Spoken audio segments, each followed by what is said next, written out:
In London, technology is the Silicon Roundabout. Introducing a new talk show dedicated to the people of the London technology startup scene. Silicon Real. Each week, interviewing entrepreneurs, venture capitalists, financial technology, accelerators, and incubators in an exciting three-person format. Learn about the people behind the innovation. Locally filmed, locally sourced. Silicon Real. It's about the people. This is Silicon Real, the weekly talk show dedicated to the people of the London technology startup scene. I am Brian Rose. I also host London Real. It's a similar show, but it's for famous people. No, I'm just kidding. We've had people like Tim. Saying Ian's not famous? Ian is actually one of our more famous. Yeah. We've had people like Tim Ferriss doing the 4-hour everything. We've had a celebrity astrophysicist like Neil deGrasse Tyson, and even the British MP George Galloway. So more famous people. And the famous actor? We have Ashley Walters from Top Boy on this Sunday. So I can't wait. I almost emailed you to send me a copy, an early release. An early release, really? Okay. But I wouldn't put you in that situation. You're part of the inner circle, so I wouldn't put you there. We might be able to get there. So you can check that show out at londonreal.tv, but we're here today to talk tech. My co-host is Mr. Colin Pyle, the coffee man of the hour. Crew Cafe is doing well. It's everywhere. We just drank some. How's business? Business is good. Things are going really good. Just super busy.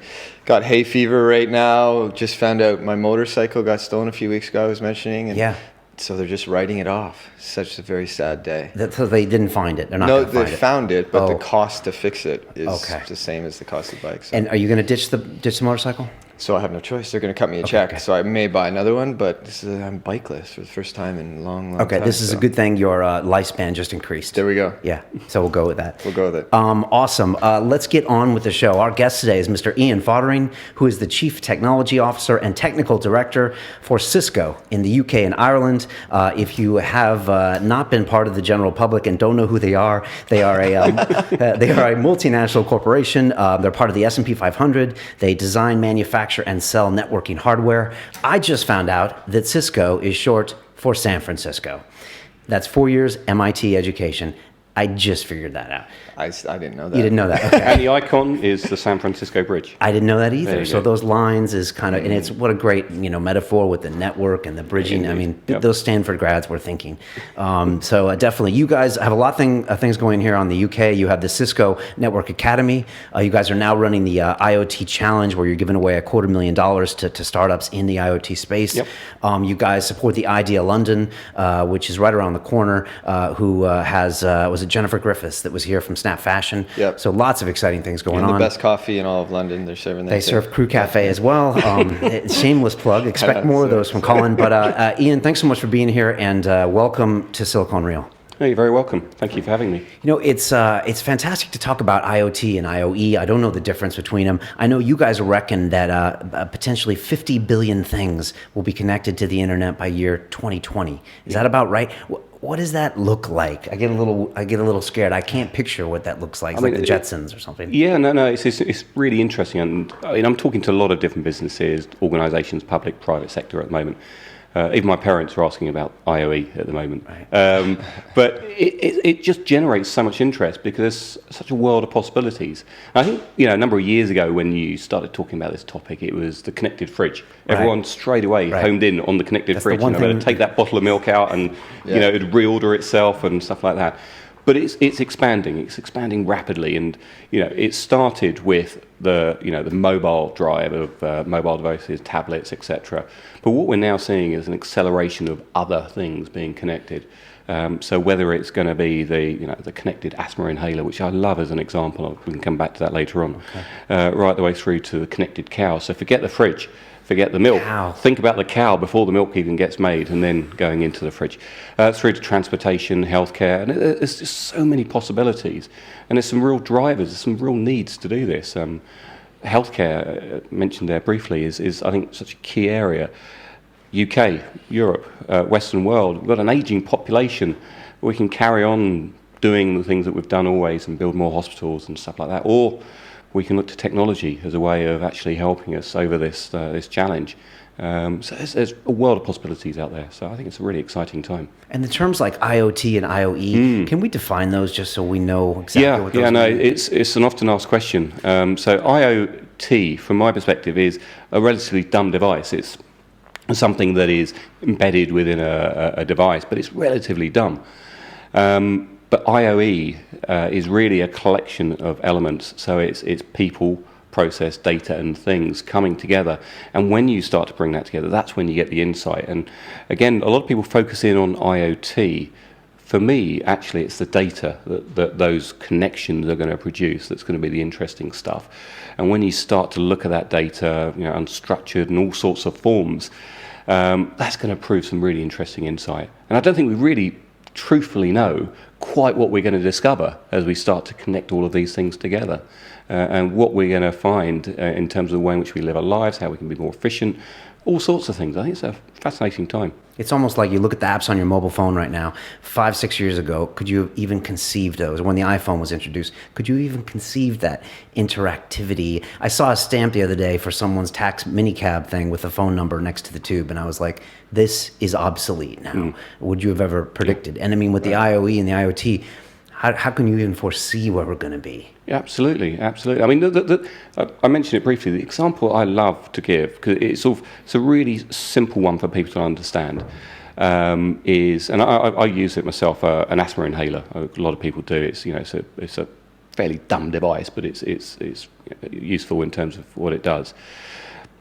And one of the trials that they did down in Barcelona, which is very much heralded as a sort of the connected city in Europe and sort of pushing itself forward in terms of IoE, they did a trial, and they had all this connectivity. Well, they have all of this connectivity, but at the same time they were doing this trial with this asthma inhaler, which was connected to the network to track usage, when, where, how, etc. And what they noticed during this pilot was there was a bit of a spike in its use at a various period of time. I couldn't quite work out why this was, and clearly it was something to do with location, but was there anything else that they could work out? And then when they started putting this together with other data sources, they noticed that at the same time that they had this spike in its usage, there was this shipment of soya coming in to the marina. And what they were able to do is correlate the wind direction, speed and all of this stuff, and very quickly actually notice exactly where this was going to happen. And so you start to take that example, which today, using an asthma inhaler, something like that, very reactive. You have an attack, you take it typically. But think about being able to proactively notify someone when they go into a particular area that there is a higher chance that they'll need to use it. Now, it's a really simple example, I think, but being able to take something like healthcare and be much more proactive in the delivery of it, reduce the cost, be more streamlined in it, I think it's a natural way in which we're going to have to start to turn to technology to help us. It raises interesting questions around privacy, security, which I think is the natural follow-on question when you talk about IoT. But I think all of these can be addressed, but it's about being transparent. You see a bunch of these studies they've done on Twitter, because Twitter is that open API and it's so much information. And I know they've tried to track like epidemics by Twitter, and like there's so much data you can track by language. There's a famous map in London where you can track the languages around Hyde Park and where there's Russian and French and all that stuff. So it kind of shows what is possible when you have that interactive data flow. Yeah, absolutely. And on that point, I mean, one of the things that we're seeing increasingly in terms of the conversations we're having now with organisations is almost regardless of their vertical, their background, what they actually do, almost every single one of them is now looking at how IoT, IoE can play a part in the way in which they deliver what they do fundamentally. And so, our view is very much that every organisation out there is going to become a digital provider in some way. And you can look at the likes of Nike, for example. They're a fitness, fashion, sports label, but look at what they're doing with the data that they're collecting from their service and how they're changing the way in which they address their business model. And there's many, many different examples. I just think it's a really interesting time at the moment. Yeah, like this morning I was watching Bloomberg and Barclays was on. So they just released a new sort of wristband. Barclays did. Yeah, so really? the Barclay card, and so you can, you have a wristband and it's connected, and you can connect it to a credit card or a debit card and start paying for things and uploading it, and it's pretty interesting, right? So here's this old school institution like the banking, where people think it's way far behind, and even they're on it too. So it's amazing. What's connected now? I mean, we know that like engines and 747s are connected, but I don't know like kind of where the state is now. And then you talk about in the future cows being connected. So I think where are we roughly now, and where do you kind of expect us to be going forward? I think the cow example is happening now. There's a company out there in Holland, I think it is, Sparkle. Sparkle, I think it is. They're actually doing this. They're collecting data from cows, but the reason that they're doing, and there is a good reason, it's not just because they can. You learn more about these things than I ever thought I ever would, but cows naturally don't have any outward sign of being unwell. They've developed over time, evolution, to sort of hide all illnesses so they can't get picked off by predators. So from a farming perspective, it's really difficult to know whether your livestock is unwell until it's too late and potentially too costly. And so being able to track it actually allows you to notify if blood thinning, or if it's temperatures rising, or whatever it is. So you can actually start to treat it again earlier. So we've got things like that already out there. The engine example that you talked about, I mean, there's a huge amount of data now being produced by the likes of a Rolls Royce engine. Right. But we're also increasingly beginning to see examples of, we've had a conversation recently actually with a health trust about how they could start to better connect to an ambulance. And now, there's a very good reason, again, why you'd want to do that, because if you have a head trauma, and unfortunately, being a motorcyclist, you'll know this. If there's a golden hour that if you have a head trauma, then you've got to get some early stage information back to start treating that individual. But the time to bring someone back into a hospital, all of this sort of stuff, it can delay the treatment and therefore the recovery.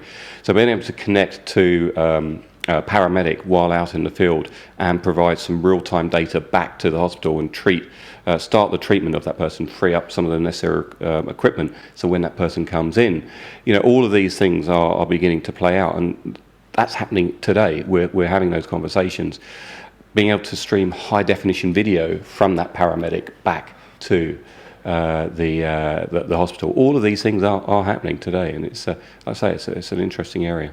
What's the slowdown, do you think, of it just not going everywhere? Because the technology is kind of there, right? It's the adoption from a lot of the companies and governments and stuff like that. And just because I love this stuff. If you could put a chip in me, You would. I would for sure. Yeah. And it's just sometimes I wonder, let's just get on with it. Well, I think if you look back over time, I think one of the biggest barriers for almost any technology is traditionally down to culture. It's mindset change. It's being willing to embrace things, and certainly I see that a lot in a lot of organisations I deal with. The need to change.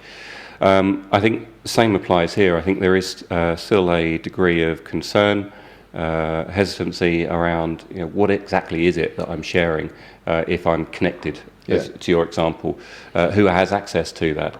And I think the scenario that we have today, where if you sign up to an application or you sign up to a service, there's a set of T's and C's that, in theory, everyone reads but just ticks and accepts. That user interface is going to change. You're not necessarily going to have that ability up front, because if we live in that connected world, we're going to be moving seamlessly between one service to another, and so I think that element needs to change. But I think to me it's around the security question, and also it's around the governance of that data and the data and the sovereignty of who actually owns it. Arguably at the moment the pendulum is very much weighted towards the big organisations that are providing these services. And we get some benefit from that data that's being produced, but it's not huge. And I think we're beginning to see, we will see it more so over time, the pendulum swing back to you and I as individuals, how that data is ultimately used and what we want for that. Sometimes, some cases, it will be financial payback. In other cases, it may be more altruistic. We want to do something a bit more with it. But I think we will see that pendulum swing back, and I think people will feel a bit more comfortable about what they do and how they do it. There was a study recently that said people are more concerned about corporations having their data than, say, the governments, which I found surprised because that's not primary on my mind, but it said that they were. And this is a big issue going forward, is who owns the info and who has the info, especially healthcare info and in your body. What can we do about it, or what are you thinking about when you're I mean, I think clearly there needs to be a very strong governance process in place, and it needs to be very clearly explained, available to people, how that data is being collected and what is happening to that data. I think the challenge is as well, the more and more we start to produce data, we just have to look around today, the ability, the availability of compute power and stuff like that means that it's so easy now to actually cross-correlate data. So even though data may be produced separately, the ability to actually cross-correlate and actually then work out, even if it's anonymized, you can start to filter down. That will, I think, continue to rise in terms of a challenge.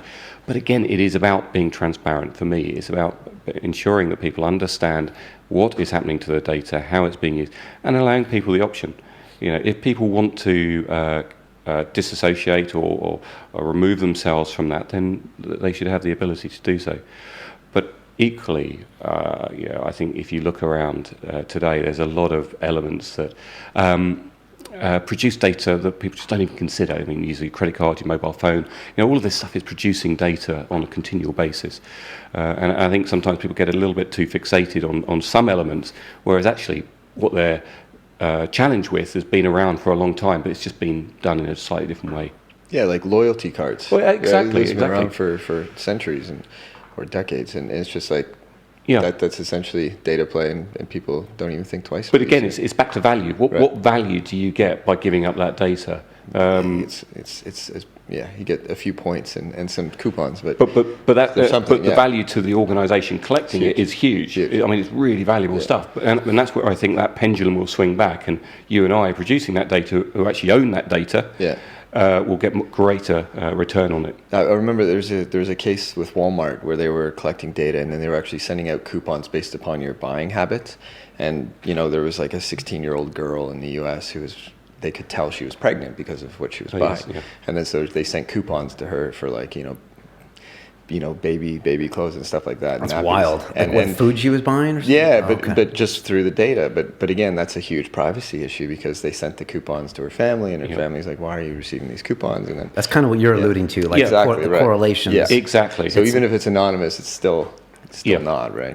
Yeah. I think we're all a little precious about our data. I think a lot of people with their Facebook feeds and their I don't own this photo. And I mean, we're looking for trends here. I don't know. That's my general feeling. Yeah. And you give so much info on your mobile phone, like you said, your bank statements. Like the banks have a lot of information about you. Sure. They're probably not using it to the best of their abilities yet. I mean, if Google was a bank, they probably would be running those numbers better. But I guess that's probably changing. Yeah, absolutely. I mean, I think there's a part to play as well in terms of the way in which sometimes we see the media portray these situations as well, because I think sometimes it can get sort of blown out of proportion in terms of what is happening and how it's happening.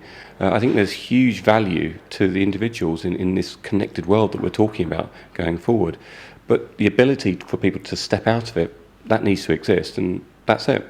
It's fairly clear to me. Right, be able to opt out, like you can go on your phone and opt out. Absolutely. Right. Absolutely. Right. What are you seeing on the horizon with, say, the IoT Challenge or in general, where you see some exciting things coming up with startups? And why do you look outside of Cisco? I'm sure you have really smart people inside your company. Is it the innovator's dilemma that makes you go out and look at these startups for the next thing? Yeah, it's an interesting, because we sort of went down this route in the UK probably about 3-4 years ago now. It started actually as a bit of a legacy project that we wanted to drive as a result of our London 2012 involvement. Right. We felt we wanted to do something a little bit different because a lot of the sponsors and the supporters of London 2012 were doing something sort of that year and then sort of moving on to the next big thing. but we were really keen to have something that lasted a bit longer, and so we started this innovation program in the UK that would last for 5 years. Now we're halfway through that, but the reason that we did it was really about just getting new ideas. We don't have exclusive right on good ideas. No organisation does. And what we've found is we've met some fantastic people. I mean, some brilliant people. You talked about Jenny earlier on. Yeah. I mean, amazing mind and capability. And what it's allowed us to do is just make sure that we've got our finger on the pulse in terms of technology, what's happening out there. Because best will in the world, we're a big organisation, some 70,000 people around the world. And that can be difficult for a big organisation, any big organisation, to necessarily move quickly and understand what's happening as best as it tries. But being tapped into that market, that innovation scene, allows us to get a really good feel for what's happening.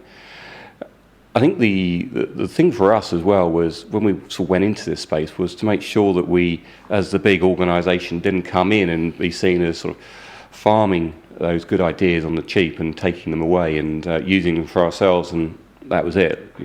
That's always the suspicion when there's an incubator sponsored by, at Microsoft or whatever. Yeah. Everyone's a little worried about that. Always. Yeah, and that to be fair, it was a bit of a challenge for us when we first wanted to go down this route, because from a legal perspective, it was, how do we ensure that we are going to leave those ideas there? We're not going to take them away. And said, we've got to do this. We've got to make sure that when we get involved in this area, we're working with these organisations, that there isn't a fear that we're going to take those ideas or we're going to demand an upfront cut or any future profits or anything like that.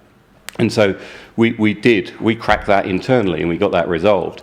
And that's allowed us to work with a lot of these organisations, which has then led us on to some really good conversations with a lot of our client base. Because, as I said, almost every organisation out there is looking to drive innovation. They're all looking at it slightly differently. But if we can use Ideal London, around the corner, as you say, and connect some of those organisations, some of those startups, with some of the big organisations that we're working with on a daily basis, and just be seen as a thought leader and connect the two, it has a huge amount of value for us, for the big client, and also for the startup as well, in terms of getting access to some big brands and names. And we've had some good meetings down at Ideal in terms of some of the organisations coming through, public, private sector. In fact, we even had the South Korean government come over to look at the model that we've developed there, so that they can look to leverage something similar in Korea, or South Korea. So it's been really interesting for us. We've got that location there, and then we've got another one over in Greenwich, which is Create, which is working on, I guess, more early stage research work. And we tap into the likes of TSB, Technology Strategy Board, leveraging some of the project funds that they've got, working with some organisations, and just generating and working through some of the ideas, focused principally around IoT. Yeah, TSB has funded a few companies that have been in here before. Pixel Pin, I think, maybe even Digital Shadows, I think. Yeah, they write some nice checks for those people. It's tricky as a company with you, because you're a mature hardware company, but you have to innovate more than anyone to stay on top of the game, and your customers look to you to innovate too. So it's a very tricky space that you're in. Yeah, and it's interesting that you mentioned hardware, because I would absolutely agree that the starting point for Cisco 30 years ago now, when we were a startup company, was as a hardware. But I think very, very quickly it became software.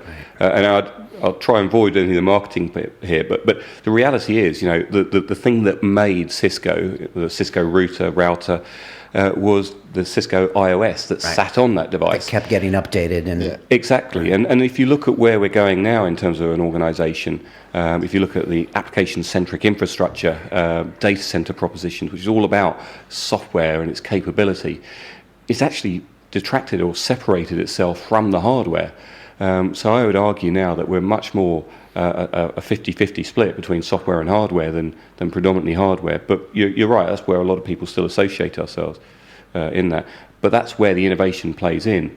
So we have to constantly innovate, and working with the startups in and around London, and we also developed a program called the National Virtual Incubator, NVI.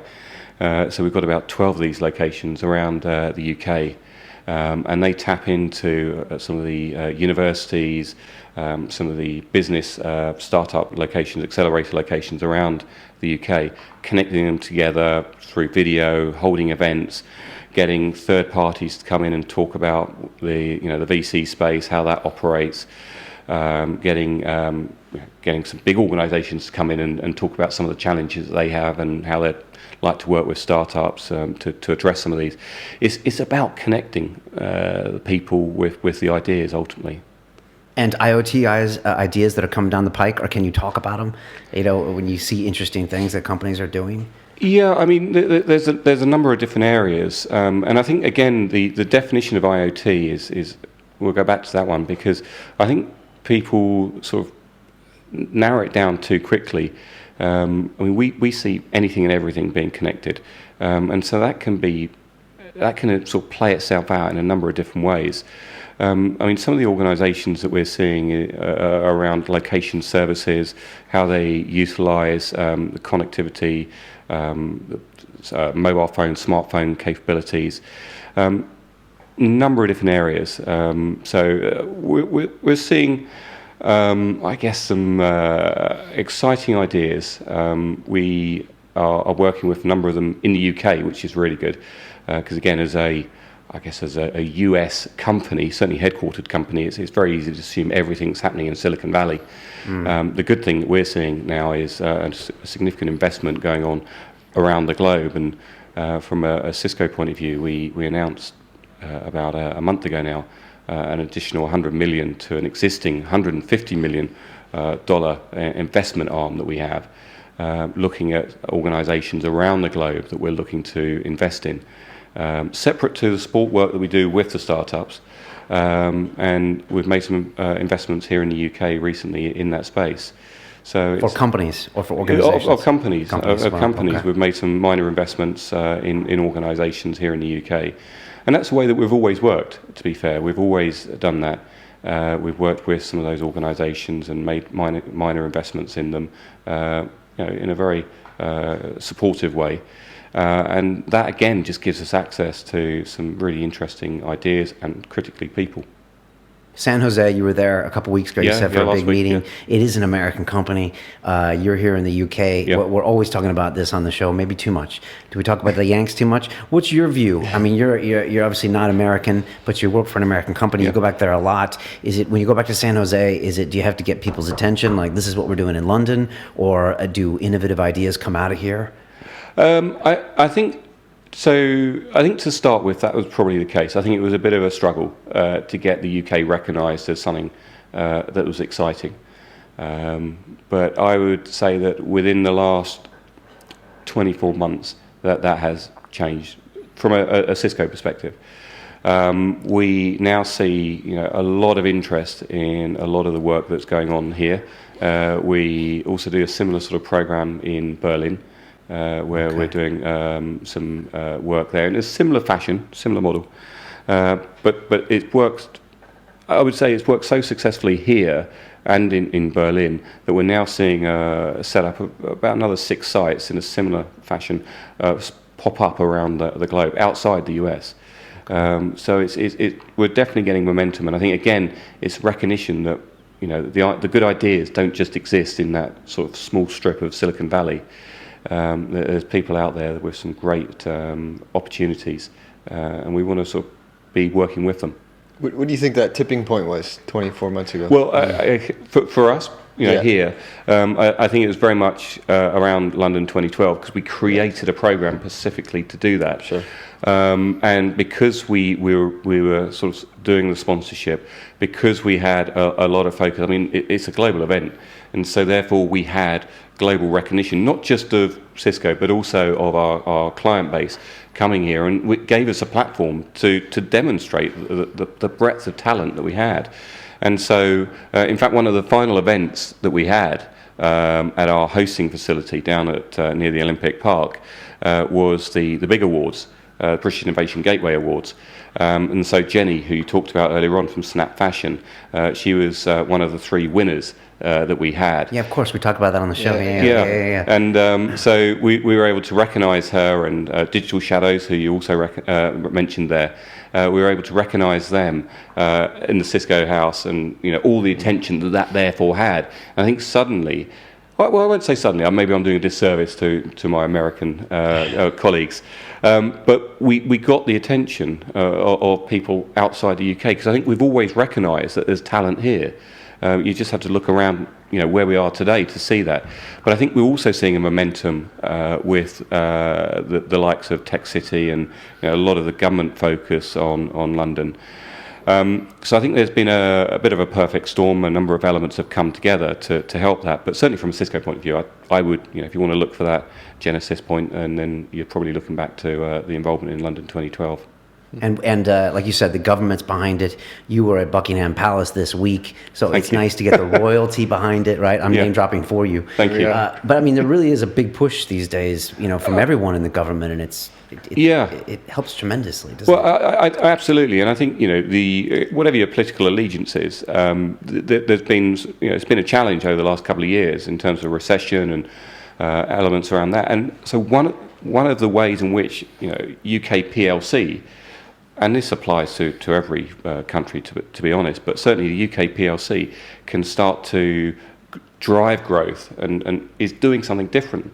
And that will come from the startups that we have here in London and around the country. And I think if there is a challenge that we have in the UK, is making sure that it isn't just London that gets the attention, because it's very easy to do that. It's a big city on a global stage, but ideas exist around the UK, and certainly if we look at some of the programs that we do around the UK, we come across some great people out there, and it's about making sure that they get visibility as well, and don't have to move here to do so. Right. This is one of the most expensive cities on the planet, as we can probably all attest to. It seems if you were putting money on innovation, you would put it anywhere around the world where it's going to happen, and you wouldn't want to put all your eggs in the valley. You just want to put it into new ecosystems with ideas, and then just see what springs up, whether that's Berlin or London or Birmingham, or maybe it doesn't even have to be an urban environment these days. No, it can be. We're living in a connected world. It's a virtual world. So I think the ability to find that talent, to work with that talent anywhere, it exists so easily today. We've had a few CTOs in here, like 2, but you're I know that you're the chief technology officer of a technology company, and I was just wondering, how does that work? Because a lot of times the CTOs we have in here, they're the king of the castle. Like Tribe Sports is Tribe Sports and Songkick. And Songkick, those were the 2 CTOs. Yeah. But you're doing that in a company that's heavy technology. So how does that work? And is that different? Is that tricky? It's like being the CFO of Barclays. Like, I don't know how that. Is that a good analogy? It's a good analogy. Yeah, sure. It's a really good question. I quite often ask myself that.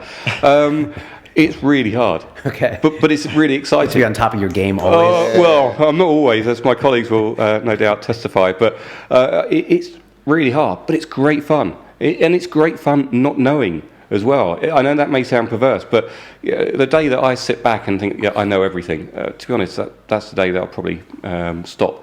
But that's never going to happen. And the ability, your capability to go out there and find something new every day. I mean, genuinely find something new and have to learn and be out of your comfort zone. For me, is what makes it so exciting. And I'm able to do that in a company where, to be honest, I'm given a fair degree of license to go out there and sort of find and speak to people and stuff. And so you mentioned the Buckingham Palace. Thank you for doing that. But going out there, having those conversations, and then going. I mean, again, we're doing a sponsoring Bloodhound, which is the world's land speed record, with Richard Noble. So I had a conversation with him today about how we're doing in that sponsorship, and you sometimes just have to think about the breadth and depth of the conversations you have, the sort of things you get involved in. It's very, very different to certainly what I thought I'd be doing when I first sort of came into technology. I like technology, I like playing with technology, but it's such a broad area, and I think that's the thing that makes it so appealing. You could end up doing pretty much anything within this space at the moment. What's Berlin like when you think about what you guys are doing in Berlin versus London? Is there a characteristic that's happening over there as opposed to here? Is it more fintechy in London, or is it? I'm always curious. We haven't been to Berlin. Yeah, well, to be fair, I haven't been over there to see all the work, but clearly what we're doing here is better than Berlin. Let's just make that point. Well said. Yeah, let's be clear on that point. Sorry, but again, there's a lot of, from a Cisco point of view, they're probably about 6-9 months behind us in terms of the maturity of the programs that they've got running. But again, they've got some financial capability to work with those organisations and genuinely support them in terms of introductions. And in some cases, it will be bringing them into Cisco and making them part of the broader organisation. But fundamentally, it's about just keeping the finger on the pulse of what's happening. Do you see, or what do you see as our biggest potential roadblock in London when it comes to, say, 5 years out? I mean, do you see it being, an immigration issue? Do you think, we don't have these public markets? Or what do you see as the one thing where we could mess things up?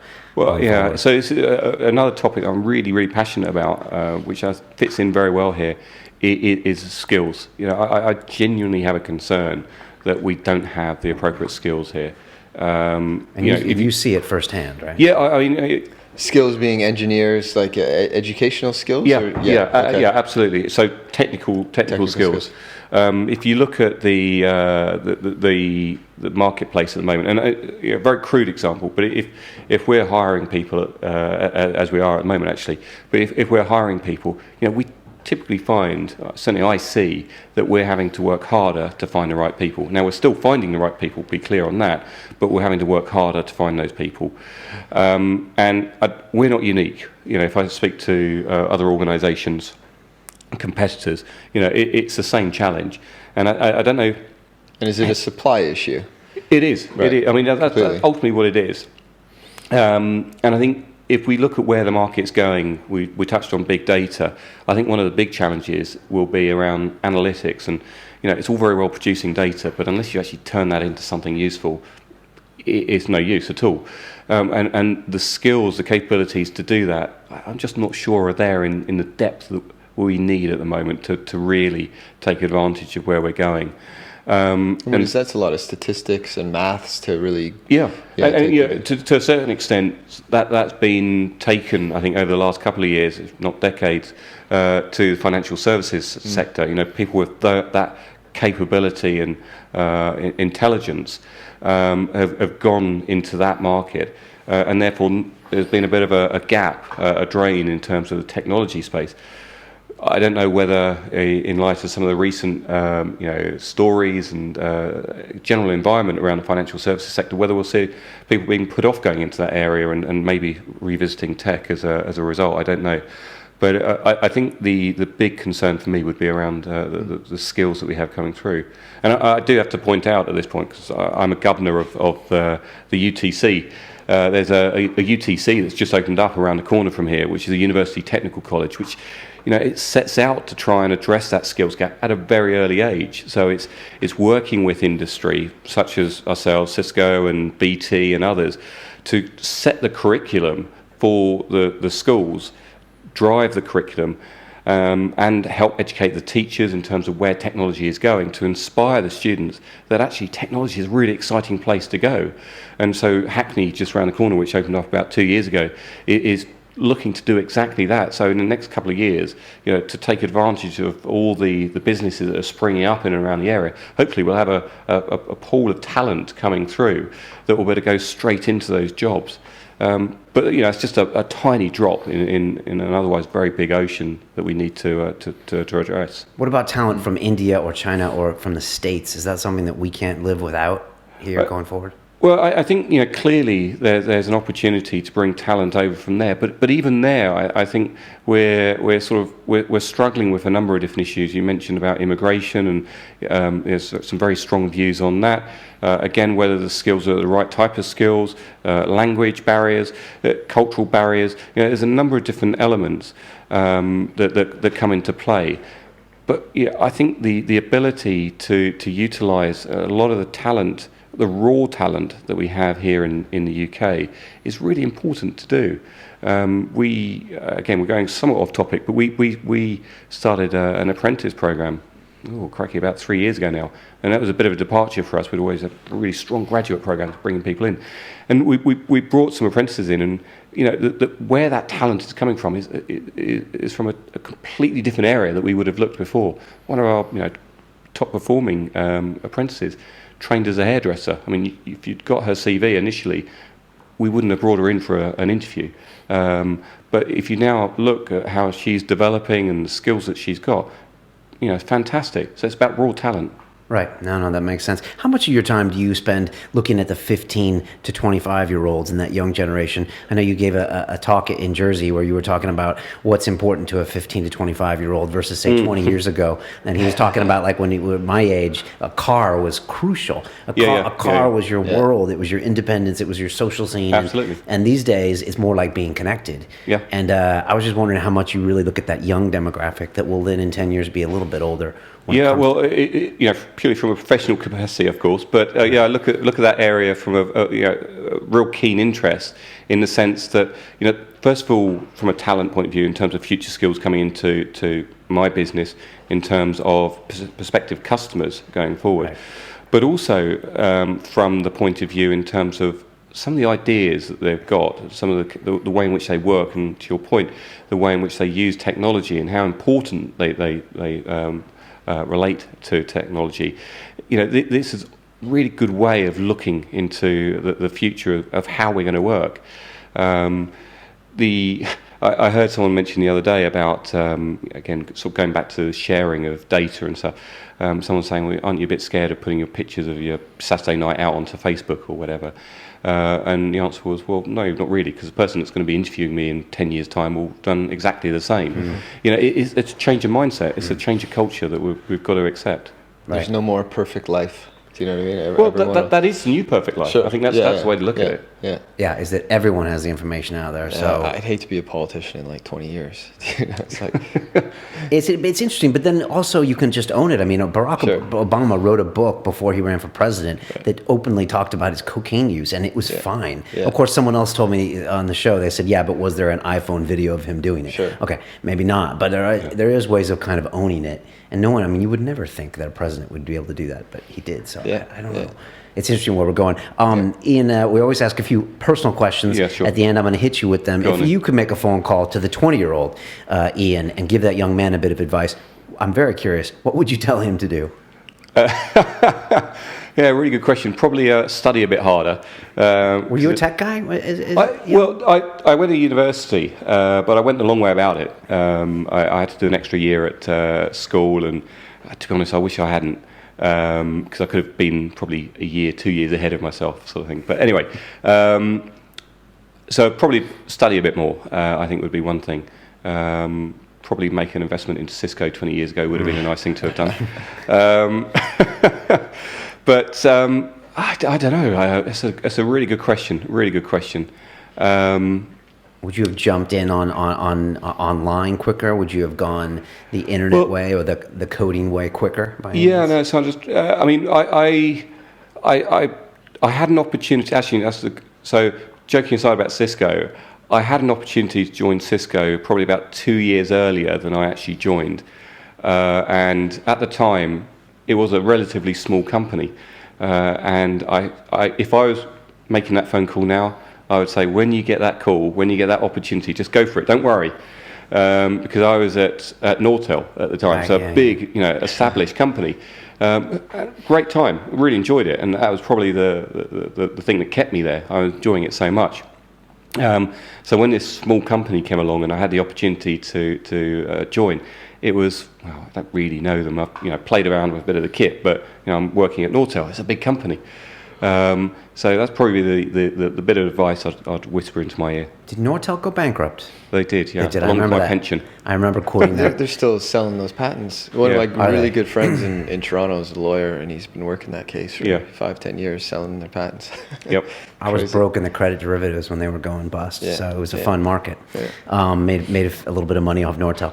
The second part of that question is best advice you've ever received. Actually, while you're at Cisco, what's the best advice you've received? So, that for me is just consistently push yourself outside your boundaries.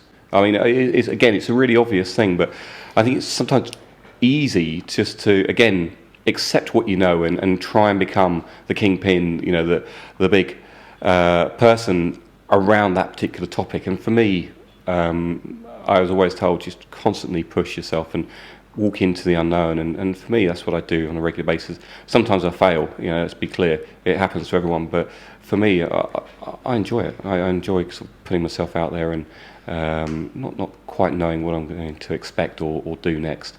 And it's been fun. Is that a culture at Cisco because they were a startup, they came out of Stanford, more so than it would be a culture at a big old school telecom? Maybe. I mean, I certainly see it around in some of my colleagues, absolutely. And in fact, one of the reasons that we got involved in working with some of the startups, another reason, was to try and drive that mindset into us as an organisation. Because to your point, as a big organisation, it's quite easy just to sort of plod along and do what you do. But working with some of the organisations that we do, it's such a creative environment, and being able to instill some of that mindset and that thinking into our staff is a huge bonus for us. And so we actually mentor, arguably it's a reverse mentorship. We have people pair up between some of the startups that we work with and some of the established people that we have within the business. And it's about sharing best practice and mind share and all of that sort of stuff. And it really rubs off on them. It really rubs off on them in terms of some of the ideas that they can come back with and the different ways in which they approach challenges.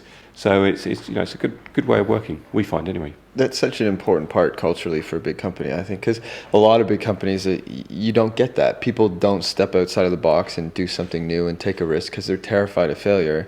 And if they just don't screw up, then they got a pretty nice job, security, all that sort of stuff. Yeah. But for you to say, it's a nice C-suite role and all this sort of stuff, that you like to screw up and be uncomfortable and try new things to grow and innovate. Is something I haven't heard from a big company before. It's something that, and again, this is something that's come from recently. It's come from the top. We will hear John Chambers, our chairman, CEO, talk about we haven't taken enough risk in the past. We need to take more risk, and that's really refreshing to hear. Because if you're going to grow, if you're going to be successful, you need to take risk. I'd say it's 99% almost impossible not to get into that non-innovator's dilemma. I mean, all of your structure all of your vested equity, all of your promotions are based on being ultimately somewhat conservative. So it seems like you really have to stick to your guns, and get your chairman to say things like that to make sure you're taking those risks. You mentor lots of people, and you have, this IoT challenge coming up. You've got Idea London. What advice would you give to the 20-year-old out there from anywhere in the world that ultimately would want, to get the advice or become part of, the Cisco family? What would you tell them to do first? Good question. So we get a lot of ideas thrown at us. A lot of organisations come to us, but they're not always fully thought through. I mean, it might be a good bit of tech, but what exactly is it trying to address? What's the outcome that it's trying to drive or fix? And it's getting that whole view that we, I think, quite often don't see when we talk to some organisations that come to us. The idea isn't fully thought through. I met an organisation only this week actually, who. That I won't go into the detail of what they were doing for their benefit, but they were producing a technology, and they were very much looking at it from a selling an end device to a user. And I was saying, well, it's interesting, but what's your annuity model? Where does that play in? And it was, well, what's the annuity model? And it was, well, okay, well, it's essentially cloud. It's that's the way that the market is going, and it was a real surprise to to even hear that someone hadn't even thought about that, and just almost thinking about it in terms of selling units, and that was it, move on to the next one and sell again. And the market in which they're operating in, that's long since gone. It's very much cloud-based as a service type offering. So it's a real surprise. There's examples there. But I think for us, it is about, we go along to a lot of events, the Silicon Drinkabout and stuff like that goes on around here. And it's great to meet people, but we meet a lot of people. And if you're going to pitch your idea in that type of environment, and that's great to do it, believe me, it's great to do it, but make sure it's clear, concise, and to the point. In the amount of times you lose interest after 40 minutes of still trying to work out what it is the person's trying to actually tell you. It's hard work. Good advice. Yeah. We've heard that before. Make something people want, or so make something that there's a market for. Don't just have it because it's this cool idea you thought, or make a piece of hardware that's going to be obsolete. Well, to be honest, I feel a bit uncomfortable saying it because it's so obvious. But the amount of times people just don't do that, or they think they've done it, and yet still go on for half an hour about their idea. And you've got to be able to get your idea across really quickly, and that doesn't change whether you're a one-person startup company through to a multinational global organisation going to talk to another multinational global organisation. We might have a big, a name, a brand that we can leverage, but we still don't get half an hour, 40 minutes to talk through an interesting idea with someone. We've got to get it across, deliver it quickly and to the point. Yeah, get your pitch down. I had a guy on London Real this week has a book called Pitch Anything, and he's all about get that 1 minute pitch, don't wing it, and make sure it really wows people. And get past, he calls it the crocodile brain, so get past people being like, I've heard it, and show them something that's new and sexy and innovative, and be like, okay, wow, now you're not wasting my time. And on that point, never, for me, I have a little bugbear, never use another established organisation say it's like so and so. If it's like, then I'll just go and do that. To me, it sort of demeans what their value proposition is. I always, and that's just a personal thing, but I find it odd when people say, well, it's like this or it's like that. Why wouldn't I just do that then? That's good feedback. The other thing, last thing, I'm guessing you hear a lot of ideas, but people don't put money in ideas. They put money behind people that can execute those ideas. So you must hear all these ideas all the time, but it's like, are you the guy that's going to make it happen? I guess is how you ultimately invest. Absolutely. I mean, the people that we've met, we've met an amazing people, absolutely amazing people over the last couple of years. And, sometimes their ideas don't work. But because of their mindset, because of that culture that they've got, they'll go and do another one. They'll try another one. They'll try another one. And the reverse of that, you'll get some great ideas, but to be honest, the people just aren't capable of delivering it or don't stand up to the idea appropriately. So fundamentally, we work with and speak to a lot of VCs and angels and stuff like that, and it's always. Nothing new. It's the people that they're investing in. It's not the idea. He just quoted our tagline. It's about the people. Yeah, and that's why we're doing this because and when Colin came to me a year ago, this is episode 50, and suggested we do this show. The tagline came out. It's about the people.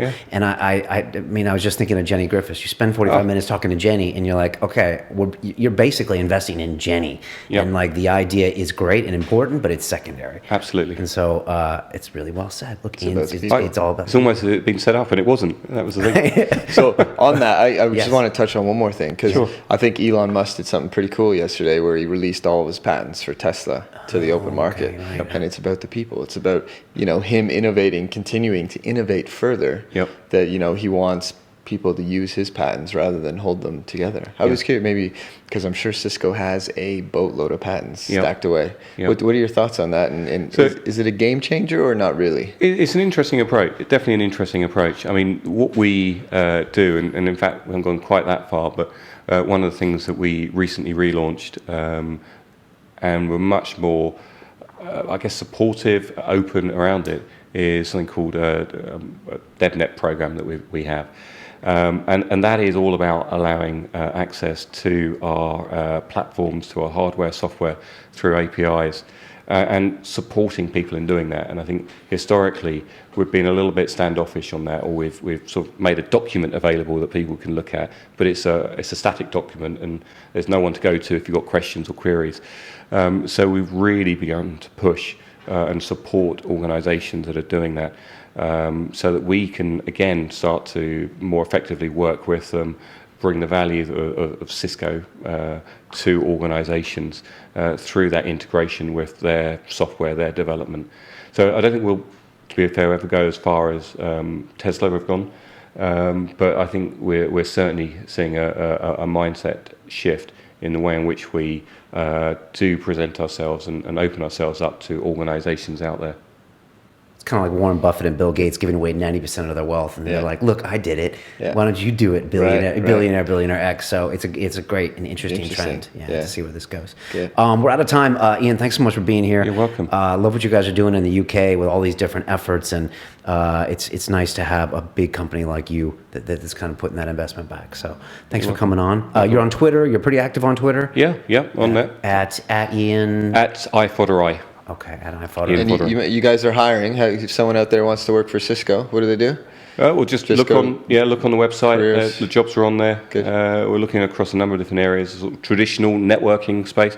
In fact, right the way through to software development skills, we're looking for quite heavily now to bring that skill set in. So it's a broad set of technical skills we're looking for now.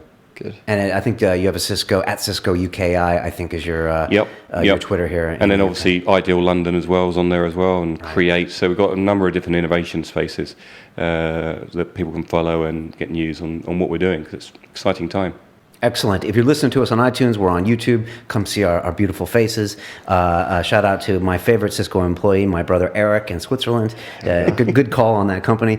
As Ian says, it's about the people. There we go. It's almost our year anniversary. What did you get me into, Colin? I don't know. It's been lots of fun. I'm sorry. It's all good. We got tons of great guests coming up. Lots of other exciting things happening. So thanks so much, guys, for being here. Really appreciate it, and all the best. Thank you. Thanks. All right, cool.